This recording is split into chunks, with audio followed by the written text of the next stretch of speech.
వాక్యాన్ని చదువుకున్నాం. పరిశుద్ధ గ్రంథమైన బైబిల్ గ్రంథం నుండి లూకా రాసినటువంటి సువార్త 11వ అధ్యాయము 9వ వచనం నుండి చదువుకున్నాం. మీ బైబిల్లో కూడా దయచేసి చదవండి. లూకా సువార్త 11వ అధ్యాయము 9వ వచనం. అటువలే మీరును అడుగుడి, మీకు ఇయ్యబడును, వెదుకుడి మీకు దొరుకును, తట్టుడి మీకు తీయబడును. అడుగు ప్రతివారికి ఇయ్యబడును, వెదుకువారికి దొరుకును, తట్టువారికి తీయబడునని మీతో చెప్పుచున్నాను.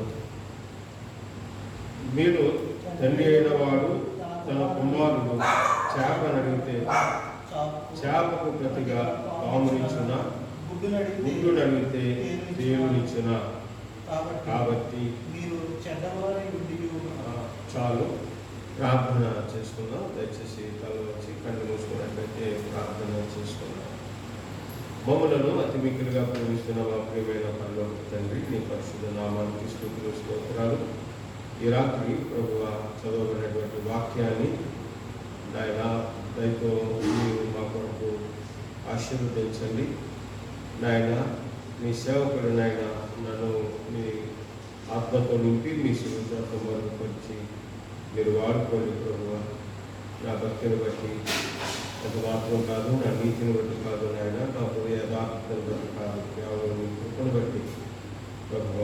అవును తండ్రి, మేము ఈ సందేశాన్ని పెట్టినటువంటి ప్రజలందరూ నాయన ఆధ్యాత్మిక క్షేమాన్ని పొందినట్లుగా ప్రభా ఈ సందేశాన్ని మీరు మాకు అనుగ్రహించవలసిందిగా ఈ ప్రార్థన మీ కుమారుడు మా రక్షకుడైన యేసుక్రీస్తు నామములో ప్రార్థించి వేడుకొంచున్నాము తండ్రి, ఆమేన్.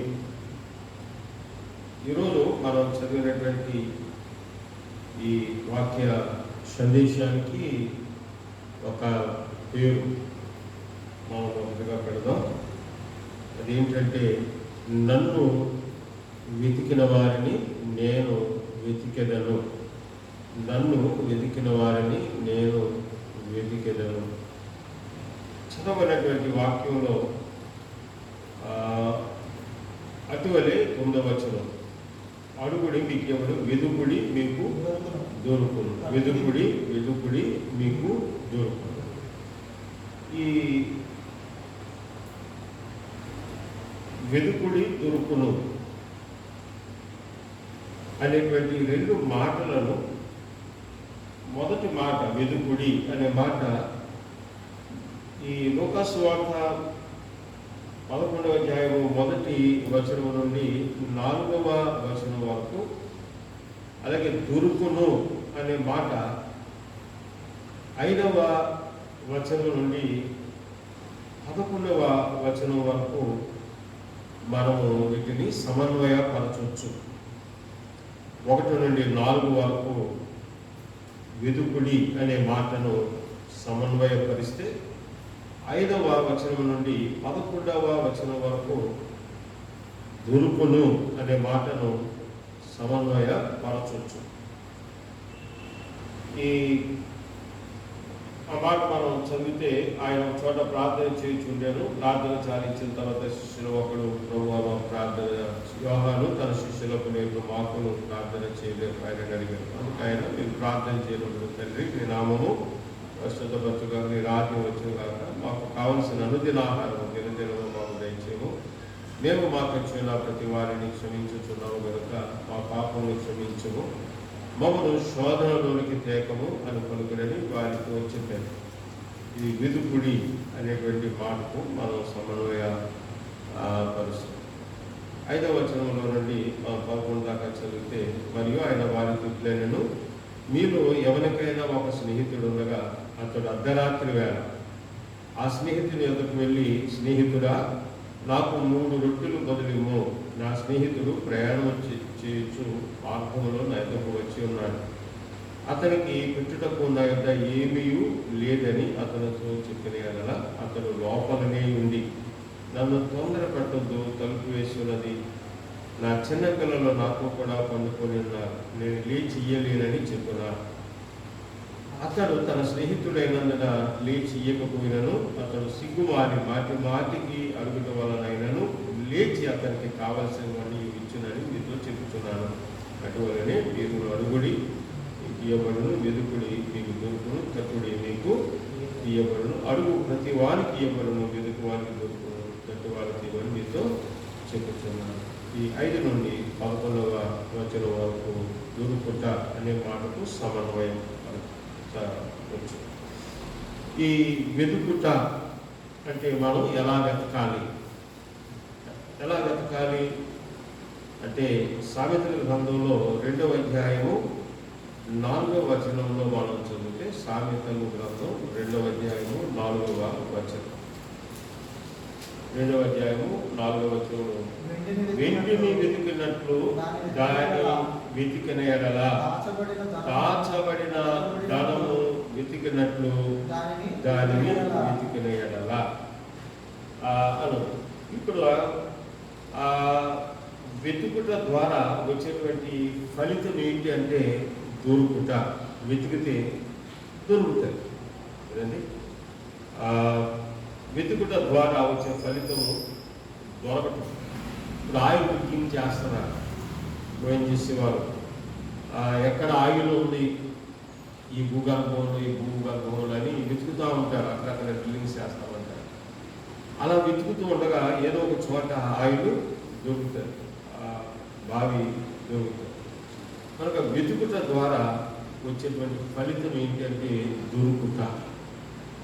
అయితే ఎలా వెతకాలి అనే దానికి మనం సామెతల గ్రంథం 2వ అధ్యాయం 4వ వచనంలో దాచబడినటువంటి ధనమును వెతికినట్టు దానిని వెతికిన ఎడల, అది వెండిని వెతికినట్టు దాన్ని వెతికిన ఎడలని, దాచబడినటువంటి ధనమును వెతికినట్లుగా వెతికిన ఎడల. మనము మన దగ్గర ఉన్నటువంటి డబ్బు ఎక్కడో పెట్టాం, అయితే అది ఎక్కడ పెట్టామో గుర్తు లేదు, జ్ఞాపకం రావట్లేదు. కనుక ఏం చేస్తాం, అరే ఎక్కడ పెట్టామో ఎంత జ్ఞాపకం చేసుకున్నా జ్ఞాపకం రావట్లేదని మనం వదిలేము దాన్ని. ఆ ధనాన్ని ఎక్కడ పెట్టామో అని ఇంట్లో మనం వెతుకుతాం. బిరువులో పెట్టానా, పెట్టులో పెట్టానా, లేదా ఎక్కడైనా కాగితాల కింద పెట్టానా, ఇలాగా అది మనం వెతుకుతాం. ఎలా వెతుకుతాం దాన్ని అంటే చాలా ఆతృతగా వెతుకుతాం.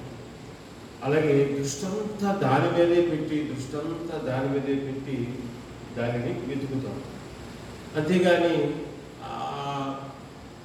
ఏదో దేవాగా నెమ్మదిగా ఎవరు వెతకరు, ఆతృతగా వెతుకుతాం. మనసు అంతా దాని మీద పెట్టి ఎక్కడ పెట్టారా అని ధనము వెతుకుతా ఉంటాం. అలాగే దేవుడిని వెతకాలి. ధనము ఎక్కడ పెట్టామో ఎలా వెతుకుతున్నామో అలాగే మనం దేవుడిని కూడా అలాగే మనం వెతకాలి. ఈ సామెతల గ్రంథం 8వ అధ్యాయము 17వ వచనంలో ఒక మాట మనం చదవచ్చు. అక్కడ నన్ను ప్రేమించిన వారిని నేను ప్రేమించుచున్నాను, నన్ను జాగ్రత్తగా వెతుకువారు నన్ను కనుగొందురు అనే మాట. సామెతల గ్రంథం 8వ అధ్యాయము 11వ వచనంలో ఆయన అంటాడు, నన్ను జాగ్రత్తగా వెతుకువారు నన్ను కనుగొందురు. అలాగే ఇదే అధ్యాయము 35వ వచనంలో నన్ను కనుగొనవాడు జీవమును కనుగొనును, యెహోవా కటాక్షము వానికి కలుగును. మనం దేవుడిని ఆ దాచబడినటువంటి ధనాన్ని ఎలా వెతుకుతున్నామో అలాగే దేవుడిని ఆయన సన్నిధిని మనము అలాగున ఆతృతగా అలాంటి ఆశతో మనము వెతకాలి. అలా వెతికినప్పుడు ఆయన మనకు దొరుకుతాడు, ఆయన ప్రత్యక్షత మనకు దొరుకుతుంది. ఇర్మియా గ్రంథంలో 29వ అధ్యాయంలో 13వ వచనంలో ప్రభు ఆయన చెప్పిన మాటను చదువుతాను చూడండి. 29వ అధ్యాయము 13వ నన్ను వెతికిన ఎడల పూర్ణ మనసుతో నన్ను గురించి విచారణ చేయునెడల మీరు నన్ను కనుగొందురు, నన్ను నేను మీకు కనబరుచుకొందును. ఇదే యెహోవా. చదివారు కదా? మీరు నన్ను వెతికిన, ఎలా వెతకాలి అంటే పూర్ణ మనస్సుతో. మీరు నన్ను వెతికిన ఎడల నన్ను నేను మీకు కనబరుచుకొందును. నన్ను వెతికిన వారిని నేను వెతికెదను అనే మాట, నన్ను ఘనపరిచిన వారిని నేను ఘనపరిచెదను, అలాగే నన్ను ప్రేమించిన వారిని నేను ప్రేమించెదను, అలాగే మీరు నా తట్టు తిరిగిన ఎడలా నేను మీ తట్టు తిరిగేదను. ఇవన్నీ ఇంచుమించుగా ఇవన్నీ ఒకే అర్థాన్ని, ఒకే భావాన్ని మనకి ఇస్తాయి. కనుక మనం దేవుణ్ణి అలా పూర్ణ మనస్సుతో, దేవుని నిండు హృదయంతో మనం వెతికినప్పుడు తప్పనిసరిగా ఆయన ప్రత్యక్షత అనేటువంటిది మనకు దొరుకుతుంది. మనం అందుకనండి యెహోవా కటాక్షము అంటే ఆయన అనుగ్రహము. కటాక్షము అనే మాటకు ఆయన అనుగ్రహము కలుగును.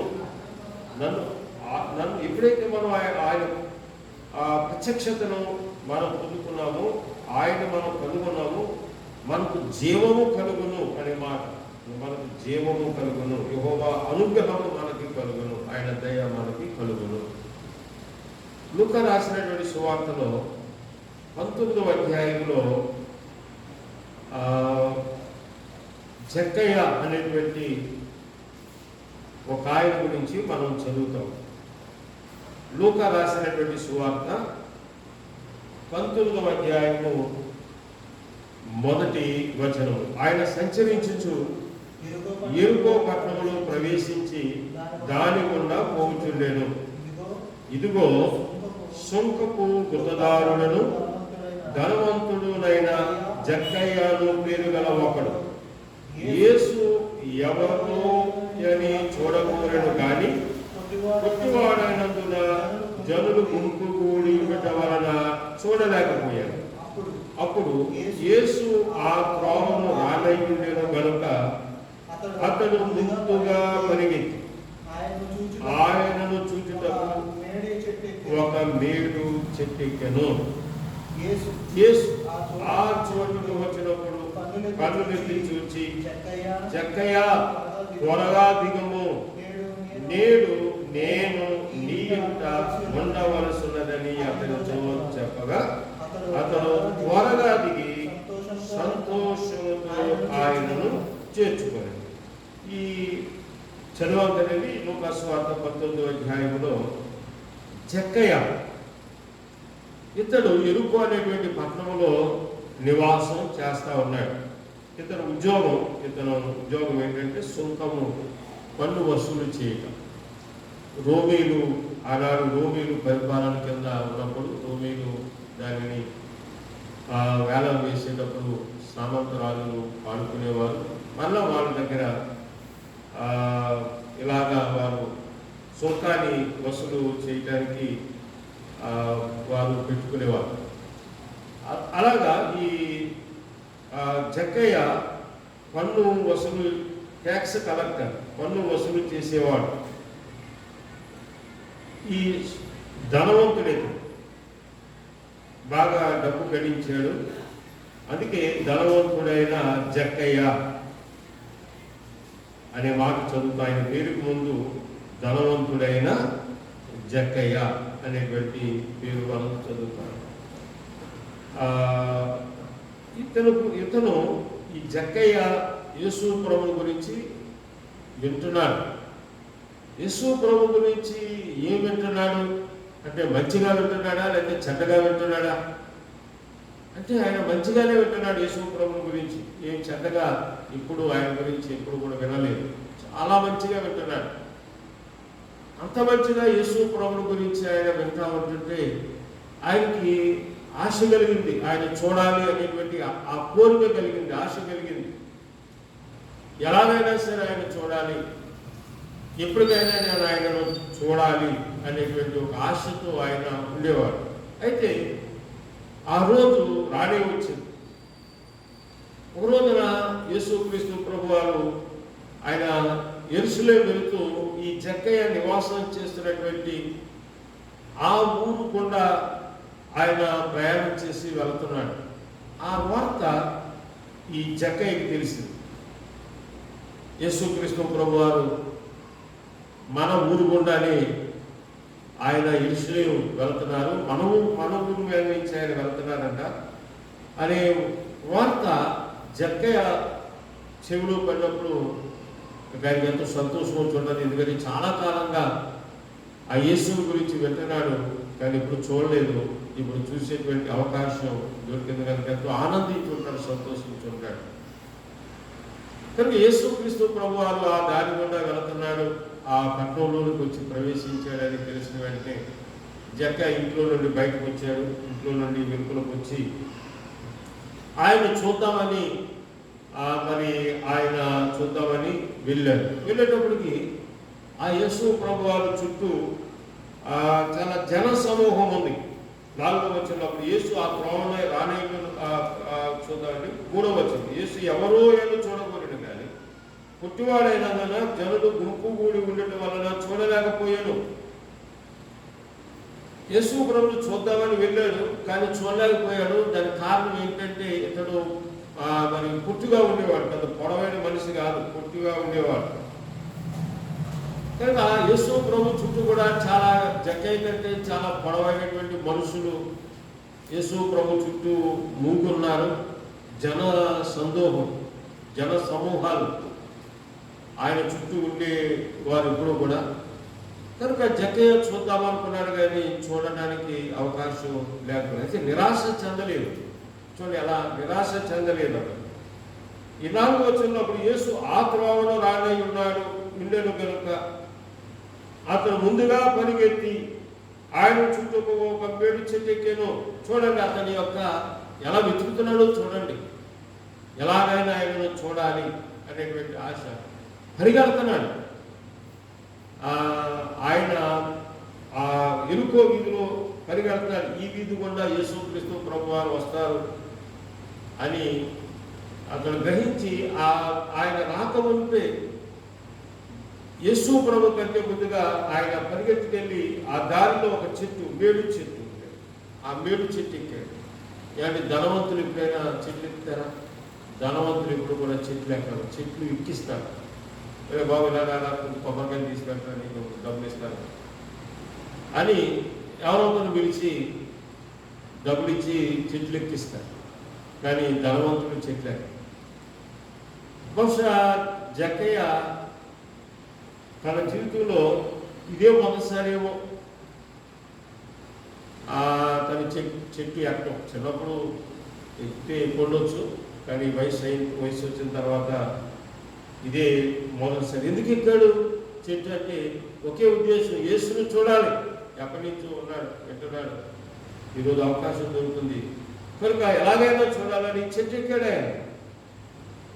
ఆ చెట్టు ఎక్కినప్పుడు 5వ వచనంలో యేసు ఆ చోటుకి వచ్చినప్పుడు, అంటే ఆ చోటు అంటే ఆ మేడు చెట్టు, ఏ చెట్టు మీద అయితే జక్కయ్య ఎక్కి కూర్చున్నాడో యేసును చూడటానికి, ఆ చెట్టు దగ్గరికి వచ్చినప్పుడు కన్నులెత్తి, అంటే యేసు కన్నులెత్తి చూచి జక్కయ్య త్వరగా దిగు అన్నాడు.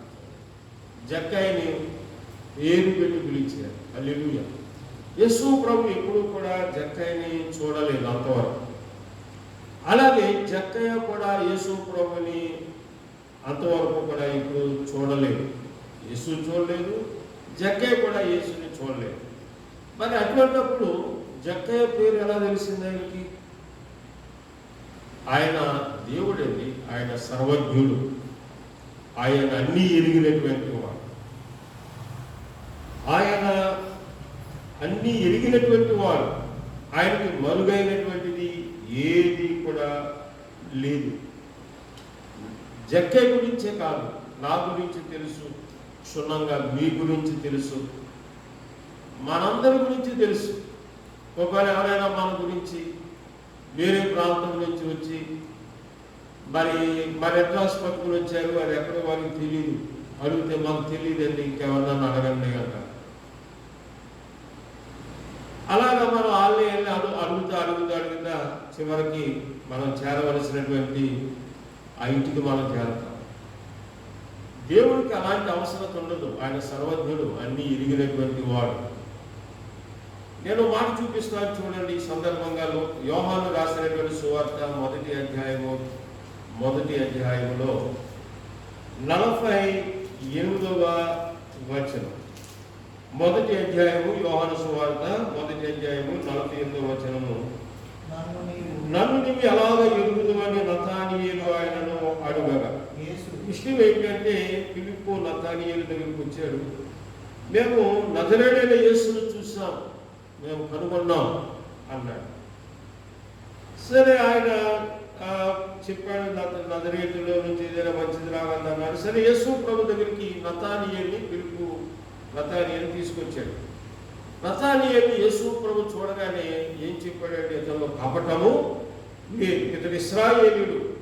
యేసు 47వ వచనం. యేసు నతానీయేలు తన యొద్దకు వచ్చిన చూచి, ఇదిగో ఇతను నిజముగా ఇశ్రాయేలీయుడు, ఇతని యందు ఏ కపటము లేదని అతని గురించి చెప్పాడు.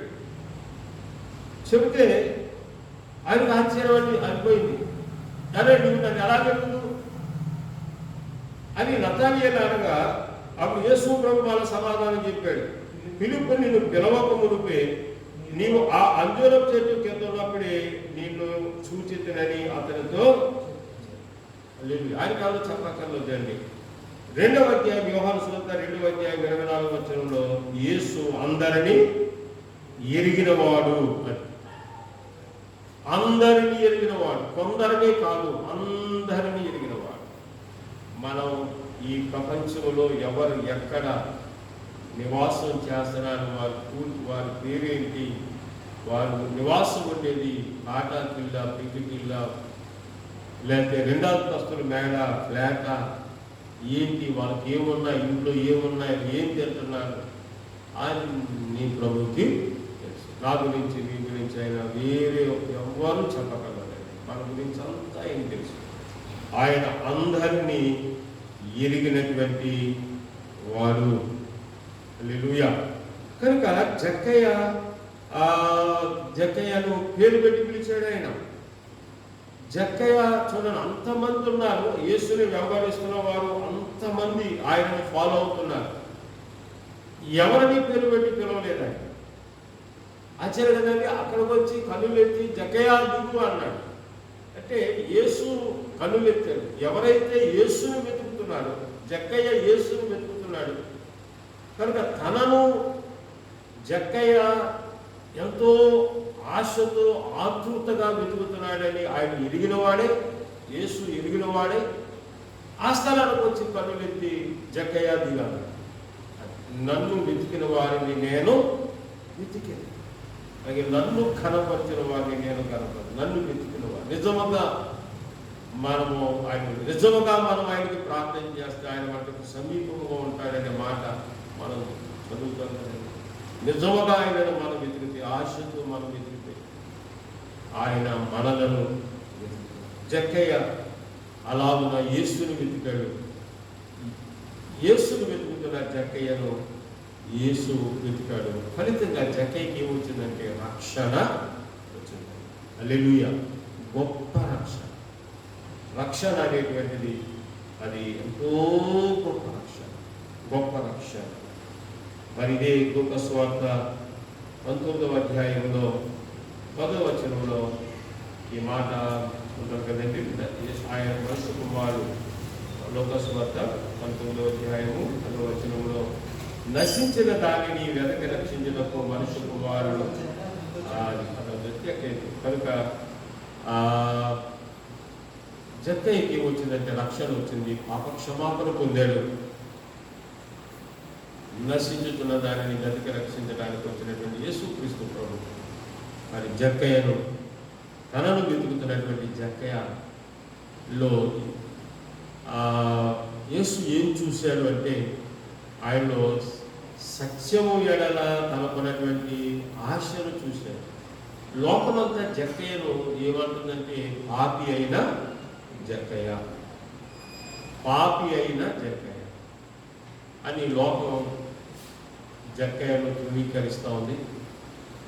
జక్కయ్య తన పాపమును బట్టి దారి తప్పిన మాట వాస్తవమే. తన పాపమును బట్టి దారి తప్పిన మాట వాస్తవమే. కానీ అది చూశాడు యేసు. అలాగే తన హృదయంలో ఉన్న ఆ సత్యము కొరకైన ఆశను కూడా దేవుడు యేసు ప్రభువారు చూశాడు. జక్కయ్య, అందుకనే నేను నీ ఇంటిలో ఉండవలసి ఉన్నది, త్వరగా దిగండి. ఎంతో సంతోషంగా జక్కయ్య చెట్టు మీద నుండి దిగి తన ఇంటిలోనికి యేసుని తోలుకొని వెళ్ళాడండి. హల్లెలూయా.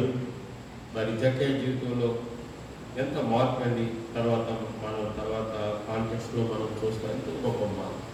కనుక యేసును మనం వెతకాలి. దేన్ని వెతుకుతున్నామండి మనం ఈ లోకంలో మనం దేనిని వెతుకుతున్నాం? కనుక ఒకడు యేసుని వెతకకుండా, రక్షణ పొందకుండా, ఒకడు సర్వలోకమును సంపాదించుకుని తన ప్రాణం పోగొట్టుకుంటే చివరికి ఏం ప్రయోజనం? లోకమంతా సంపాదించాం, ఆస్తిపాస్తులు సంపాదించాం. ఒకడు ఏమండి లోకమంతా సంపాదించుకొని ఒకడు తన ప్రాణమును పోగొట్టుకుంటే తనకేమీ ప్రయోజనము అని ప్రభు అడుగుతున్నారు. మత్తయి సువార్త 16:26 ఒక మనుషుడు లోకమంతయు సంపాదించుకొని తన ప్రాణమును పోగొట్టుకుంటే అతనికి ఏమీ ప్రయోజనం అంటే రక్షణ, ఆస్తిపాస్తులు సంపాదించాడు కానీ రక్షణ పొందకుండా చనిపోయాడు. దానివల్ల ఉపయోగం ఏంటి? కనుక దేవుని వాక్యాన్ని వింటున్నటువంటి మనం ఆలోచిద్దాం. అలెగ్జాండర్ అంటాడు, ఈ ప్రపంచాన్ని జయించాలనేటువంటి కోరిక అలెగ్జాండర్ చక్రవర్తి కలిగి ఉండి ప్రపంచమంతా ఇంచుమించుగా ఆయన జయించాడు. కానీ 33వ సంవత్సరంలో ఒక దోమ పుట్టి చచ్చిపోయాడు. దోమ ఆయన ప్రాణాన్ని తీసింది. ఆయన చనిపోతున్నానని తెలిసి తన స్నేహితుడికి మాట చెప్పాడు, నన్ను పెట్టిలో పెట్టి తీసుకెళ్ళేటప్పుడు నా చేతులు బయట పెట్టండి. ఇదిగో అలెగ్జాండర్ ప్రపంచాన్ని జయించాడు, వట్టి చేతులతో వచ్చాడు, వట్టి చేతులతోనే అని చెప్పుకుంటూ నన్ను శ్మశానానికి తీసుకువెళ్ళన్నాను. ఏం బతికెళ్తాం? మనం తల్లి గర్భంలో నుండి దిగంబరుగా వచ్చినా మనం దిగంబరుగానే ఉంటాం.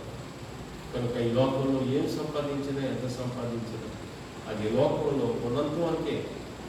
అది మనం ఈ లోకంలో మన అవసరార్థం వాటిని ఉపయోగించుకునే కొరకే.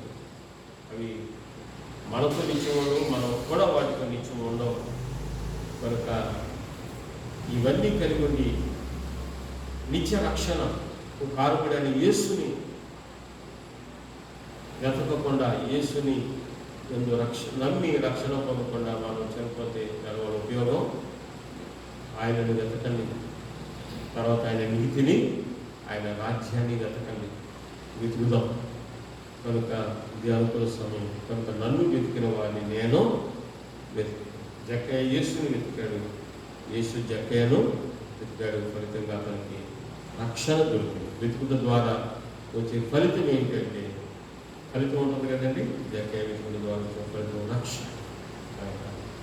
ఇంకా నువ్వు రక్షించబడిన వాడికి ఎదురుగా రక్షణ దేవుడి మాటలను ఆశీర్వదించుగా తలవంచండి. ప్రార్థన చేసుకున్నాం.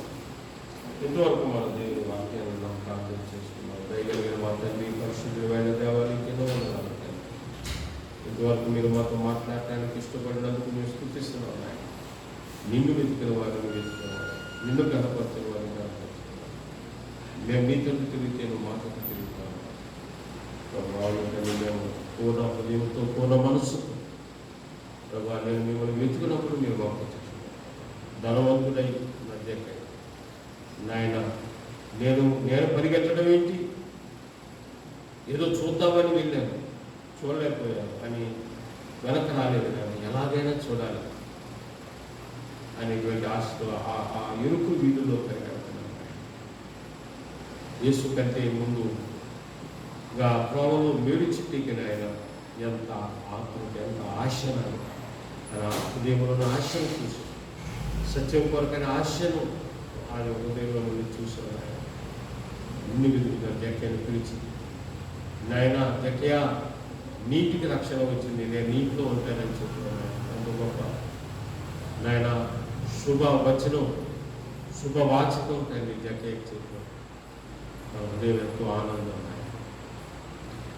ప్రభు అవును తండ్రి, మా జీవితంలో ప్రతి ఒక్కరి లోకంలో నాయన రక్షణ కంటే మిన్నైనది, రక్షణ కంటే విలువైనది మరొకటి లేనేదండి. అన్నిటికంటే మిన్నైన రక్షణను వెతికి దానిని నాయన అనుగ్రహించేవాడు ఆయన మిమ్మలను నాయన వెతికి దాన్ని పొందుకున్నకు సహాయించింది. ఇంకొక ద్వారా రక్షణకు సహాయించింది. ఈ మాట వినపతి దీవించి ఆశీర్వదించుకోవాలి. యేసు నామములో ప్రార్థించి వేడుకొంచున్నాం తండ్రి. ఆమేన్.